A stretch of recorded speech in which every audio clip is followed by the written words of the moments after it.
Salam Sobat Akademika Unhas, senang sekali saya Andi Putri Najwa dapat kembali menjumpai Anda. Bertemu tokoh baru, cerita baru, Unhas Figur.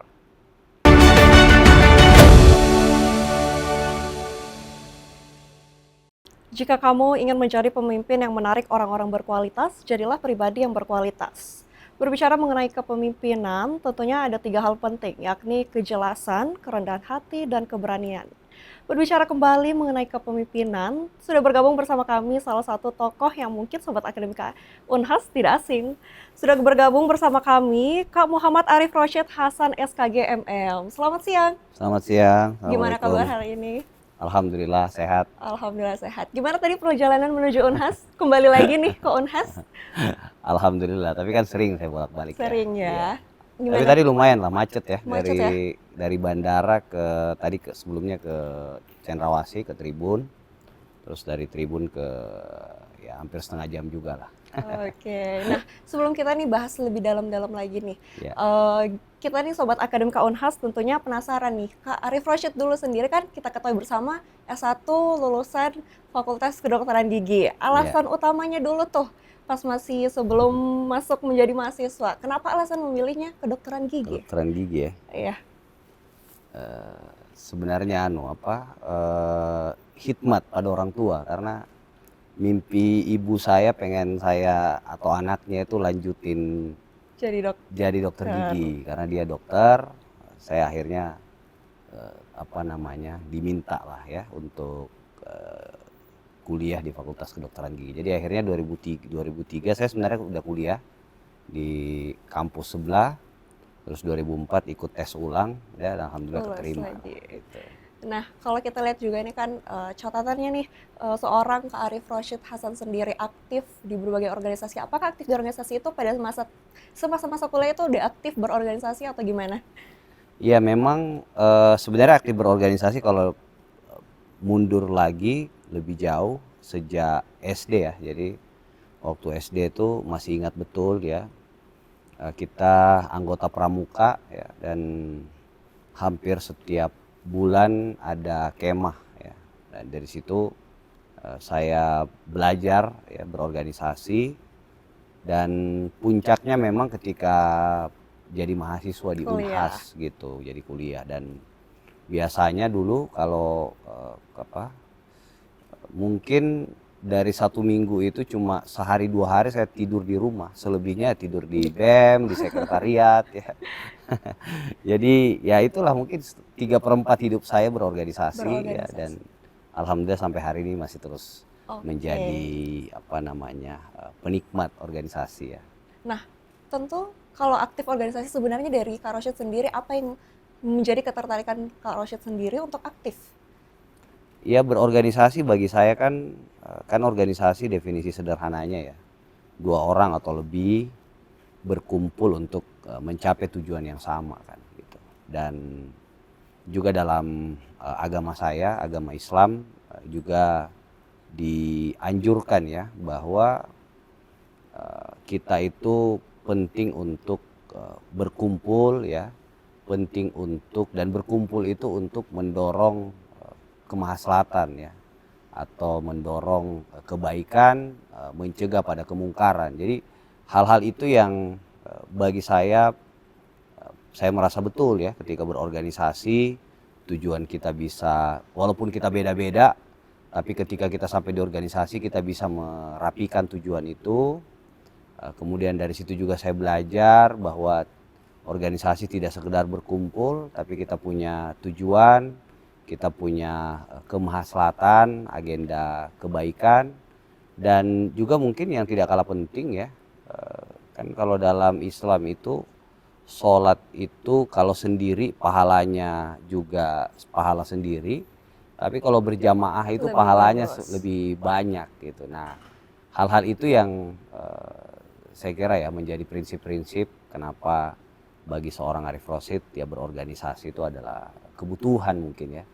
Jadi dan alhamdulillah ya di usia yang masih relatif muda, eh, berbagai capaian-capaian juga ya. Kemarin sebelum mundur jadi komandan TKN Fanta, saya diamanahi sebagai komisaris di Komisaris. Bank Syariah Indonesia. dan ya berbagai lah kesempatan-kesempatan ke luar negeri ya, kesempatan untuk belajar dengan banyak tokoh-tokoh penting di Republik ini. Nah itu semua saya bisa dapatkan ya karena berorganisasi gitu. Jadi ya udah dapatlah manfaat dari berorganisasi itu. Luar biasa. Nah, tadi sudah disebutkan duluan nih riwayat-riwayat yang luar biasanya. Nah, kalau kita lihat riwayat-riwayat tersebut, sebenarnya apa sih yang sebenarnya satu pesan yang dipegang seorang Arif Rashid untuk terus hingga sampai di titik ini? eh Waktu itu saya ketika selesai sebagai Ketua Umum PBHMI 2013-2015, 2016 ya kalau nggak salah saya diundang oleh pemerintah Amerika ya, programnya namanya International Visitor Leadership Program, selama kurang lebih 3 minggu di 5 negara bagian di Amerika. Sepanjang itu saya berinteraksi dengan banyak sekali tokoh-tokoh atau organisasi-organisasi keagamaan ya. Tidak hanya imigran yang beragama Islam ya, dari Aljazair dan lain-lain gitu, tapi juga dengan agama-agama yang lain. Yang menarik dari situ ketika saya berinteraksi, mereka juga mengagumi sosok yang tentu sejak lahir saya kagumi ya, seorang figur Muhammad Sallallahu Alaihi Wasallam gitu. Waktu itu teman-teman dari atau saudara-saudara dari agama lain ini bilang bahwa Rasulullah itu dianggap punya pengaruh ya, dan menjadi orang yang berpengaruh, paling berpengaruh di dunia ini ya, ditulis oleh Michael Hart itu karena satu sikapnya, yaitu persistence ya. Jadi persistensi inilah yang bagi saya terus belajar ya, bagaimana kita itu kalau punya tujuan, kalau punya niat yang luhur ya, kita harus punya tekad yang kuat gitu.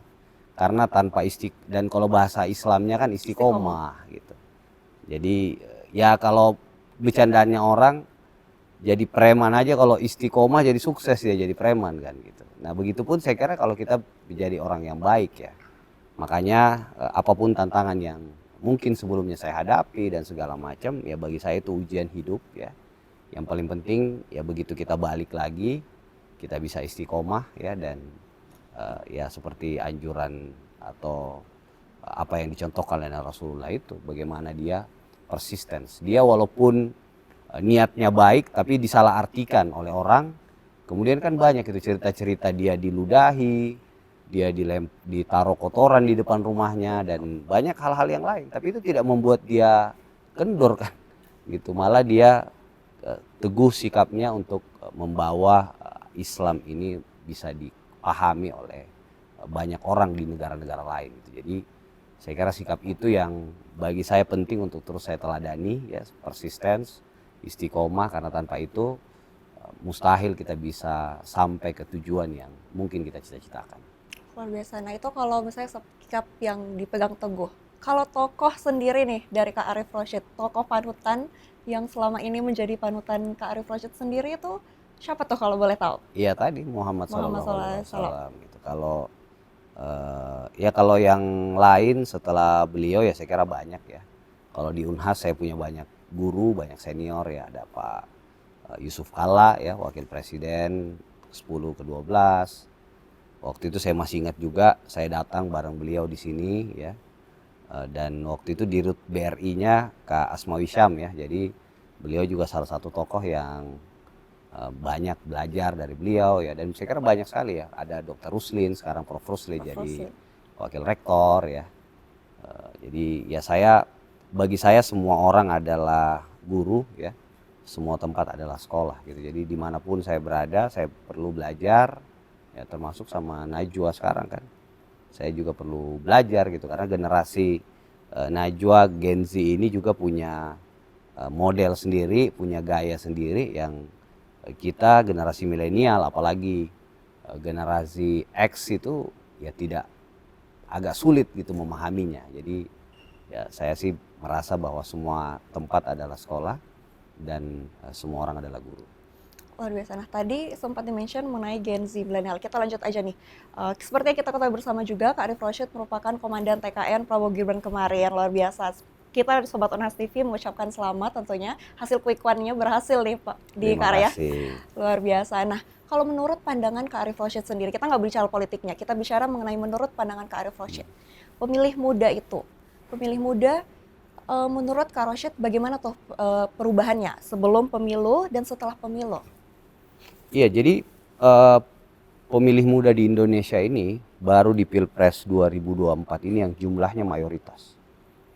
Saya kebetulan ikut Pilpres 2014 ya. Walaupun waktu itu masih di organisasi ya di HMI, kemudian 2019 saya mulai terlibat aktif jadi wakil ketua atau wakil direktur TKN-nya Pak Jokowi Kiai Ma'ruf. Kemudian 2024 ini naik pangkat ya jadi komandan TKN Pemilih Muda. Nah, dari setiap periodisasi pemilu itu memang Pilpres 2024 ini yang jauh lebih menantang ya, menarik karena tadi jumlah anak mudanya itu sedemikian besar dan jauh lebih besar daripada generasi sebelumnya. Dan alhamdulillah tadi kalau kita lihat versi quick count, kemenangan Prabowo Gibran ini kontributor utamanya adalah mereka yang berusia muda kan. Gen Z-nya mendukung itu sekitar 65% dan milenialnya sekitar 58% gitu. Artinya apa? Program-program yang ditawarkan oleh Pak Prabowo Mas Gibran itu jatuh ya atau menyentuh ya di hati generasi muda ini. Nah, memang tantangannya saya selama kurang lebih 14 tahun sejak hijrah dari Makassar ke Jakarta itu mengadvokasi isu-isu tentang bonus demografi dan pembangunan kepemudaan. Ya, isu bonus demografi ini kita tahu bersama bahwa usia produktif Indonesia ini di angka 70% dan selain itu usia produktif ini hanya bisa sukses bonus demografinya kalau kita berhasil menjadikan anak muda itu sebagai tulang punggung ya. Baik itu generasi milenial dan Gen Z. Nah, selama kurun waktu 14 tahun itu saya kebetulan ya terus menemani anak-anak muda dari berbagai profesi, ya, latar belakang. Ya, ketika awal 2010 itu saya sering nongkrong di Taman Suropati, Menteng ya, dan ketika sempat ke Inggris saya lewat ke Hyde Park. Di sana ada satu taman yang orang bebas berekspresi, dan kemudian di tahun 2016-2017 saya akhirnya membuat satu namanya Suropati Syndicate ya. Jadi menjadikan Taman Suropati itu sebagai ruang buat anak-anak muda itu bisa mendiskusikan ya hal-hal atau isu-isu publik gitu.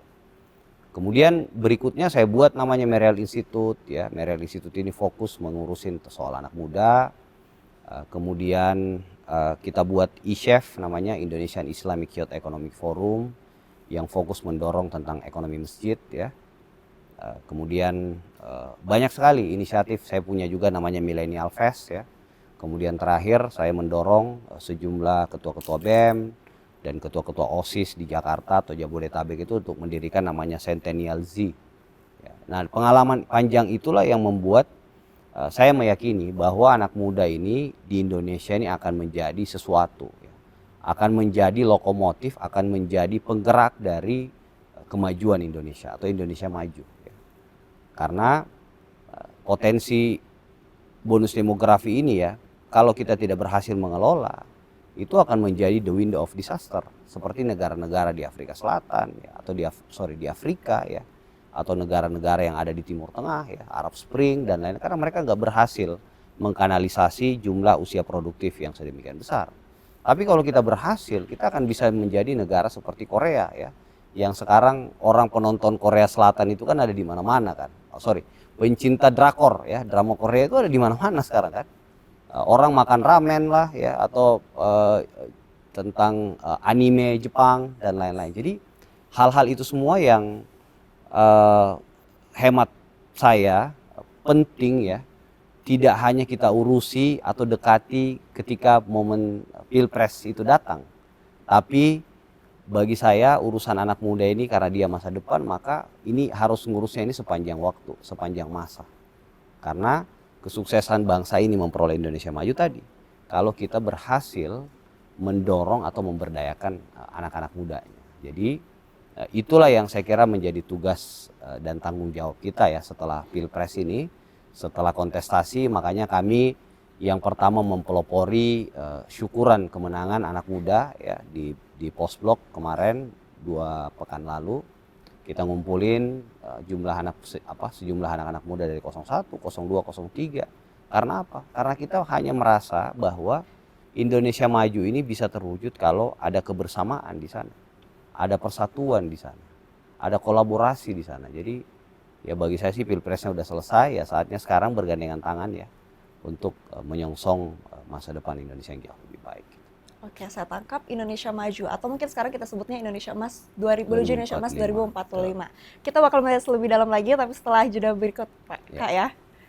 Baik, Sobat Akademika Unhas, tentunya kita akan terus membahas lebih dalam bersama Kak Arief Rashid, tapi setelah jeda berikut.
Sobat Akademika Unhas, masih bersama saya Andi Putri Najwa dan tentunya masih bersama Kak Muhammad Arief Rashid Hasan. Kita lanjut lagi nih Kak ya. Ya. Oke, tadi berbicara mengenai Indonesia Emas 2045. Tentunya untuk mewujudkan itu yang memegang kuat adalah Gen Z. Ya. Nah, tapi kalau kita lihat sekarang nih, banyak sekali Gen Z yang merasa istilahnya quarter life crisis. Nah, kalau menurut Kak Arief Rashid sendiri tuh, gimana tuh menurut Kak Arief Rashid? Ya makanya ya saya bersyukur karena sejak awal saya itu aktif berorganisasi ya.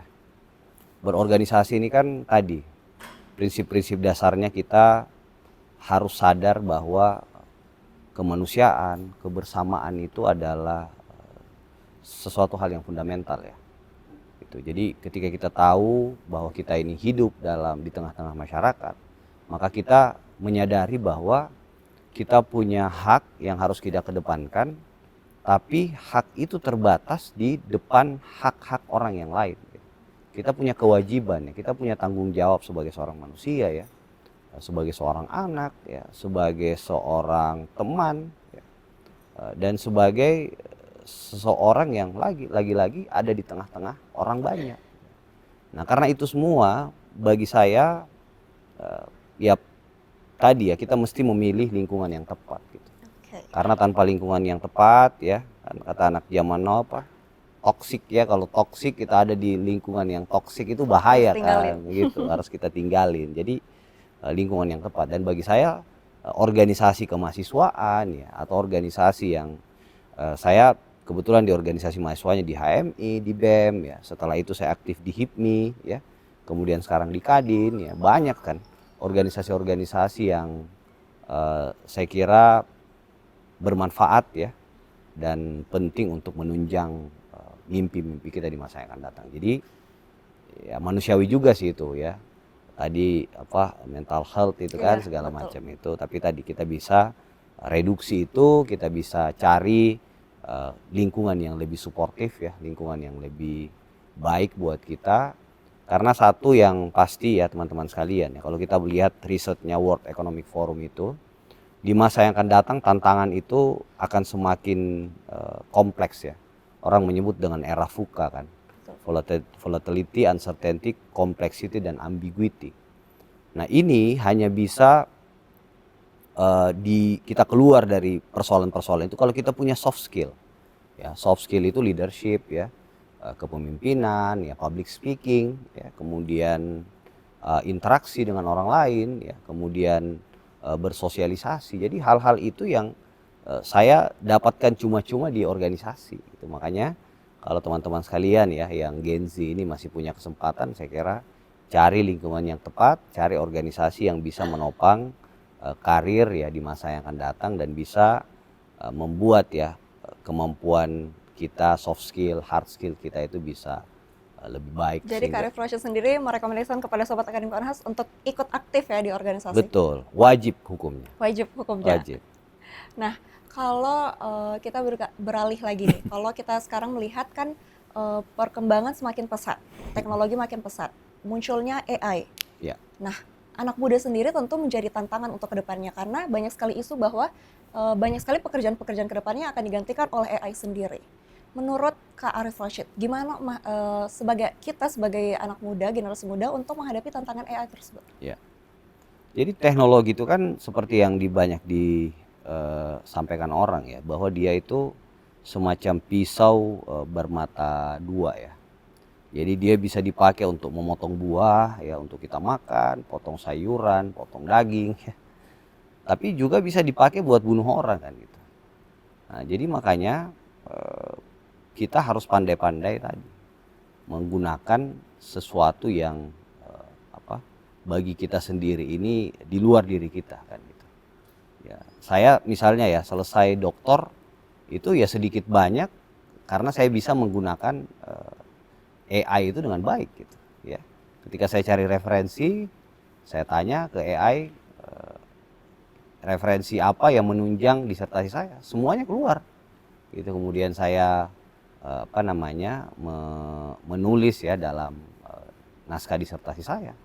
Gitu. Jadi hal-hal itu yang sepertinya memang perlu untuk terus kita pahami gitu ya. Dan kan gini, katanya siapa ya, Charles Darwin atau siapa gitu, orang sukses itu bukan orang yang tinggi nilainya dan lain-lain, tapi orang sukses di masa yang akan datang itu adalah mereka yang bisa beradaptasi terhadap tuntutan zaman. Jadi kemampuan adaptasi inilah yang sebenarnya kita butuhkan ya. Jadi ketika eranya AI, eranya teknologi, maka kita harus step in di situ. Dan ya menurut saya sih kalau kita baca literatur ya, Tapscott dan lain-lain itu, memang anak muda zaman now ini adalah dikatakan sebagai digital native ya. Jadi dia hidup memang dalam dunia itu. Makanya sumber informasi anak-anak muda sekarang itu tidak lagi misalnya baca koran ya, tapi mereka bisa dapat informasi di TikTok ya, bisa dapat informasi di Instagram, di Reels. Jadi hal-hal itu saya kira yang mesti terus kita asah kemampuan buat beradaptasi itu. Dan lagi-lagi ya balik bahwa itu hanya bisa kita nggak kudet ya istilahnya tuh, nggak boleh kurang update ya, karena kalau kurang update kita ketinggalan satu hari aja teknologi, kita bakalan ketinggalan seterusnya. Jadi nah makanya kan tadi harus lingkungannya tepat ya, nggak toksik ya, kemudian orang-orang yang kita teladani juga mau membimbing kita, karena nggak banyak loh ya, nggak banyak orang tua ya atau senior-senior atau tokoh-tokoh yang mau meluangkan waktu untuk memberi keteladanan atau memberi mentoring ya, sisi mentor pada anak-anak muda sekarang. Nah begitu ketemu orangnya, saya kira itu harus benar-benar kita manfaatkan dengan baik. Nah luar biasa, kita mendengar tadi udah berbagai banyak macam pengalaman dan tentunya insight-insight baru dari Kak Arif Rashid sendiri. Tapi kalau kita boleh tahu, Kak Arif Rashid sendiri tentunya pasti pernah mengalami struggle nih. Nah Sobat Akademika Unhas tentunya penasaran bagaimana sih sebenarnya seorang Arif Rashid menghadapi sebuah tantangan sendiri. Ya pastilah ya, namanya manusia kan ujiannya banyak betul ya. Kalau saya sih ya lumayan juga ya, badainya itu luar biasa gitu ya. Pernah difitnah A, fitnah B gitu ya. pernah dituduh ini, tuduh itu, ya bahkan dicoba untuk dimatikan ya karakternya gitu. Tapi apa yang saya lakukan ya? Tadi kita istiqomah aja. Kita persisten gitu ya dengan niat kita. Kita punya niat yang baik ya terhadap masa depan bangsa ini. Kita punya niat yang baik terhadap anak-anak muda di seluruh Indonesia. Karena keluhuran niat itulah yang membawa kita pada kerja-kerja yang juga tidak atau kita menikmati kerja-kerja itu kan. Kan istilahnya sekarang itu apa? Kalau ada kita kerja sesuai dengan passion kita Betul, gitu ya, kita pasti bisa nikmati. kita menikmati, kita nggak jadi ini beban ya. Kadang-kadang saya nggak pulang seharian ya, kadang-kadang dalam seminggu saya ada di 4-5 provinsi misalnya ya, tapi saya nikmati itu semua sebagai sejadah panjang perjuangan saya ya untuk mencapai apa yang saya mimpikan ya, dengan tadi berangkat dari niat yang baik gitu. Jadi dan kita harus selalu juga berprasangka baik kepada Tuhan ya, kepada Allah Subhanahu Wa Taala, karena dengan prasangka yang baik itu kita nggak pernah nggak mudah stres gitu ya, karena kita meyakini semua apa yang kita jalani ini adalah jalan Tuhan, dan kalau kita tidak sampai ke titik di mana yang kita inginkan, maka kita tidak sedang gagal, tapi kita sedang diselamatkan oleh Tuhan yang Maha Kuasa. Jadi hal-hal itulah yang sampai hari ini saya pegang, dan ya alhamdulillah lah ya, tidak ya tidak mati juga lah karirnya ya, masih terus bisa ada di permukaan ya. Mungkin bisa disampaikan kepada Sobat Akademika Unhas sebenarnya apa sih tips-tipsnya kalau dari Arif Rashid sendiri? Agar Sobat Akademika Unhas tentunya dapat menjadi panutan Iya. Kak Arif sendiri. Jadi aku lihat ya tipikal anak-anak muda sekarang itu kan mudah istilahnya tuh FOMO ya. Betul, freaking out, missing out. Ikut-ikutan orang ya. Jadi lihat di sosmed Ria Ricis lagi tajir melintir, mereka pengen jadi Ria Ricis semua ya. Itu adik-adik saya semua tuh. Kemudian Dokter Tirta ya, dan waktu itu di relawan Covid. Kemudian pengen Raffi Ahmad lagi, ini sahabat saya ya, seperti jadi Sultan Andara ya. Kita pengen jadi Sultan Andara semua. Padahal teman-teman sekalian ya, anak-anak muda seluruh atau mahasiswa Unhas maupun yang alumni ya, kita menyadari bahwa setiap orang itu punya jalan yang berbeda ya. Setiap orang punya rezeki masing-masing. Jadi sepanjang kita percaya diri ya, dan saya diajarin oleh almarhum kakek saya Ki Haji Aliafi, beliau bilang sebagai anak muda kita butuh 3 modal. Modal pertama itu kita harus tahu diri, tahu menempatkan diri, dan tahu membawa diri. Tahu diri seperti yang disampaikan ya oleh sahabat Rasulullah SAW, bahwa siapa yang mengenali dirinya dia akan mengenali Tuhannya. Jadi kita nggak perlu mengenali orang lain untuk menjadi diri kita, tapi kita perlu mengenali diri kita untuk menjadi diri kita sendiri gitu. Jadi dan setelah itu kita harus tahu menempatkan diri kita. Ketika kita menjadi junior, kita menjadi junior yang baik. Ketika kita menjadi senior, kita menjadi senior yang baik ya. Dan kita mampu membawa diri kita ya. Kita harus, ketika saya misalnya jadi komisaris di Bank Syariah Indonesia, usia saya setengah dari usia direktur-direkturnya ya. Padahal saya mengawasi kerja-kerja mereka. Tapi ketika di ruang profesional saya akan berlaku sebagai komisaris yang tentu ketat ya, mengawasi dan menasehati mereka.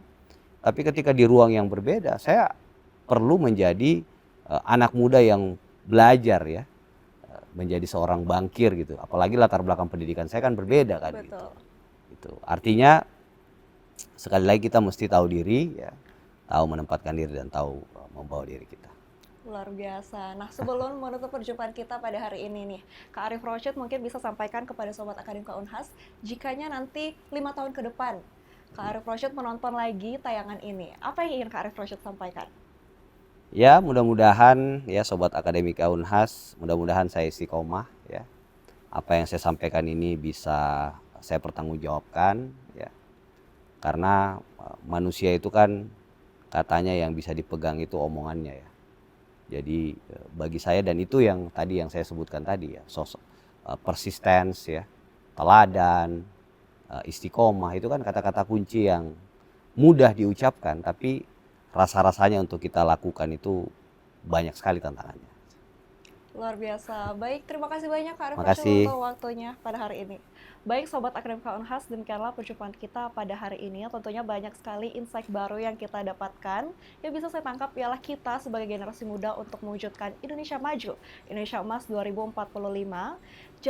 Kita harus tahu diri, kita harus istiqomah dan jangan menyerah.